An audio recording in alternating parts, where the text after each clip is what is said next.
Francisco Antonio వరల్లో ఫిబ్రవరి 5, 1909న అర్జెంటీనాలోని లా ప్లాటాలో Italian సంతతికి చెందిన నిరాడంబరమైన, కష్టపడి పనిచేసే కుటుంబంలో జన్మించాడు. అతను వడ్రంగి పెడ్రో వరల్లో మరియు గృహిణి ఏంజెలా గాగ్లియానోకు జన్మించిన 5గురు పిల్లలలో చిన్నవాడు. అతని తల్లిదండ్రులు 19వ శతాబ్దపు చివరిలో మరియు 20వ శతాబ్దపు ప్రారంభంలో అర్జెంటీనా సంస్కృతి మరియు సమాజాన్ని రూపొందించిన ఇటాలియన్ వలసదారుల యొక్క పెద్ద తరంగంలో భాగం. లా ప్లాటాలో పెరిగిన ఫ్రాన్సిస్కో నిరాడంబరమైన కానీ కఠినంగా అల్లిన కుటుంబ వాతావరణాన్ని అనుభవించాడు. అతని తండ్రి, పెడ్రో, క్రమశిక్షణ మరియు అతని కుటుంబాన్ని అందించడంలో అంకితభావంతో ప్రసిద్ధి చెందారు. అయితే ఏంజెలా తన పిల్లల మధ్య ఐక్యతను ప్రోత్సహిస్తూ ఇంటిలో పోషణ శక్తిగా ఉంది. కుటుంబానికి పరిమితమైన మార్గాలు ఉన్నప్పటికీ, ఫుట్బాల్పై ఫ్రాన్సిస్కో యొక్క ప్రారంభ ప్రేమకు మద్దతు ఇవ్వడంలో ఆమె కీలక పాత్ర పోషించింది. అతని పెద్ద తోబుట్టువులు తరచుగా అతనితో అనధికారిక స్ట్రీట్ ఫుట్బాల్ ఆడేవారు, క్రీడ పట్ల అతని అభిరుచిని పెంచారు. అతని సోదరులు ఇంటిని పోషించడానికి వివిధ వ్యాపారాలను అనుసరించారు. ఫ్రాన్సిస్కో యొక్క అసాధారణ ప్రతిభ అతనిని వేరు చేసింది. కుటుంబం యొక్క కృషి, సంకల్పం మరియు పరస్పర మద్దతు వంటి విలువలు అతని పాత్రకు ప్రధానమైనవి. వరాల్లో కుటుంబం ఫ్రాన్సిస్కో యొక్క స్థితిస్థాపకత మరియు ఆశయానికి పునాదిని అందించింది. అర్జెంటీనా యొక్క ఫుట్బాల్ లెజెండ్లలో ఒకరిగా మారడానికి లా ప్లాటా వీధుల నుండి అతనికి సహాయపడింది. ఫ్రాన్సిస్కో వరల్లో అర్జెంటీనాలో అత్యంత ప్రసిద్ధ ఫుట్బాల్ క్రీడాకారుడిగా నిలిచారు. 1910 ఫిబ్రవరి 5న జన్మించిన ఆయన ఆటలో మాత్రమే కాకుండా వ్యక్తిగత జీవితంలోనూ ప్రత్యేకంగా నిలిచారు. వరల్లో ఫుట్బాల్ ఆటలో దిగ్గజంగా ఎదిగినా, తన వ్యక్తిగత జీవితాన్ని చాలావరకు ప్రజల దృష్టికి దూరంగా ఉంచారు. అతనికి కార్లంటే చాలా ఇష్టం ఉండేది, కాని ఆయన గురించి ఉన్న నివేదికల ప్రకారం అతనికి కేవలం 1-2 కార్లే ఉండేవి.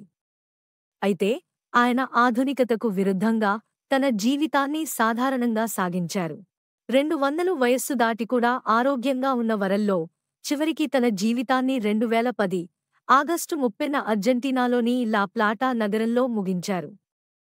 లా ప్లాటా అనేది వరల్లోకు ఎంతో ప్రీతిపాత్రమైన స్థలం. అదే అతని క్రీడా జీవితం ప్రారంభమైన ప్రదేశం. ఫ్రాన్సిస్కో వరల్లో తన గేమింగ్ కెరీర్కు మాత్రమే కాదు, తన అందమైన వ్యక్తిత్వం, నిగ్రహం, నిరాడంబరమైన జీవనశైలితో కూడా గుర్తుండిపోయారు. ఆయన మరణించినప్పటికీ, ఫుట్బాల్ చరిత్రలో మరియు అభిమానుల గుండెల్లో ఆయన పేరు చిరస్థాయిగా నిలిచిపోతుంది. ఫ్రాన్సిస్కో వరల్లో ఫుట్బాల్ చరిత్రలో చిరస్థాయిగా నిలిచిపోయిన ఒక గొప్ప పేరు.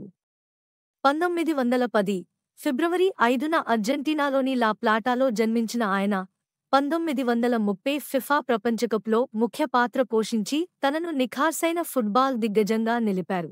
అతని జీవిత పయనం లా ప్లాటాలోనే మొదలై అక్కడే ముగిసింది. 2010 ఆగస్టు 30న 100 సంవత్సరాల వయస్సులో లా ప్లాటాలోనే ఆయన కన్నుమూశారు. వరల్లో మరణంతో ఫుట్బాల్ చరిత్రలో ఒక శకం ముగిసింది, ఎందుకంటే ఆయన 1930 ఫిఫా ప్రపంచకప్లో ఆడిన చివరి జీవిత క్రీడాకారుడు. ఫ్రాన్సిస్కో వరల్లో కేవలం ఫుట్బాల్ ఆటగాడిగానే కాదు, గొప్ప వ్యక్తిత్వం కలిగిన మనిషిగా గుర్తుండిపోయారు. ఆయన యొక్క నిరాడంబరత, నిగ్రహం మరియు ఆటపట్ల ప్రేమ నేటి తరానికి స్ఫూర్తిదాయకంగా నిలుస్తాయి. ఫ్రాన్సిస్కో వరల్లో చిన్నతనంలో చదువు కొనసాగించిన వివరాలు అందుబాటులో లేవు, కాని అతను ముఖ్యంగా ఫుట్బాల్పై తన దృష్టి సారించాడు. అయితే ఆయన పాఠశాల విద్యకు సంబంధించి ప్రత్యేకంగా ప్రస్తావన లేదని చరిత్రకారులు చెప్పుతున్నారు. వరల్లో తన బాల్యం నాటినుండే ఆటపట్ల ఆసక్తి చూపించి, యువకుడిగా ఫుట్బాల్లో మక్కువ పెంచుకుని ఆటను కెరీర్గా ఎంచుకున్నారు. పాఠశాల గురించి సమాచారం పరిమితంగా ఉన్నప్పటికీ, ఆయన సాధించిన క్రీడా విజయాలు ఆయన జీవితంలో ప్రాధాన్యత కలిగిన అంశాలుగా నిలిచాయి. ఫ్రాన్సిస్కో వరల్లో వివాహ జీవితం గురించి చరిత్రలో ఎక్కువ సమాచారం అందుబాటులో లేదు. వరల్లో తన వ్యక్తిగత జీవితాన్ని చాలా ప్రైవేటుగా ఉంచేవారు, అలాగే ఆయన కుటుంబంపై ప్రత్యేక వివరాలు బయటకు రాలేదు. మీ విలువైన సమయాన్ని కేటాయించి ఈ వీడియో చూడినందుకు ధన్యవాదాలు.